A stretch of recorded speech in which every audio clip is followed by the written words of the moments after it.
ভুল হিসাব, আপনার হিসাবই ভুল।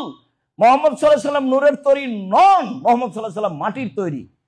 তার পিতা ছিলেন, তার মাতা ছিলেন, তিনি স্বামী স্ত্রীর মাধ্যমে দুনিয়াতে এসেছেন। তিনি খেতেন, তিনি পেশাব করতেন, তিনি পায়খানা করতেন, তিনি মানুষ। তার স্ত্রী ছিল, তার চলাফেরা ছিল মানুষের মতো। তিনি মানুষের সাথে উঠতেন, বসতেন, সামাজিক কথা বলতেন, সবকিছু করতেন। তিনি একটা মানুষ।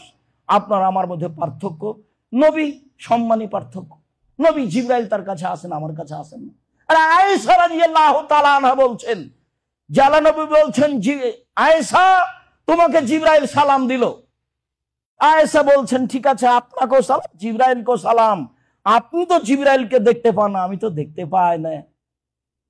এক বিছানায় তিনজন, জিবরাইল আলাইহিস সালাম, মুহাম্মদ সাল্লাল্লাহু আলাইহি সাল্লাম এবং আয়েশা রাদিয়াল্লাহু তাআলা। এক বিছানায় তিনজন, এক ল্যাপের নিচে তিনজন, বুখারী মুসলিমের হাদিস। অথচ আয়েশা রাদিয়াল্লাহু তাআলা দেখতে পান না কোথায় জিবরাইল। ওনার পদার্থ ভিন্ন, জিবরাইলের তৈরি পদার্থ ভিন্ন, মুহাম্মদ সাল্লাল্লাহু আলাইহি সাল্লামের তৈরি পদার্থ ভিন্ন। অতএব ইসলামকে ইসলামের গতিতে, মুহাম্মদ সাল্লাল্লাহু আলাইহি সাল্লামের নীতিতে মেনে নিতে হবে, তাহলে আমি ভালো।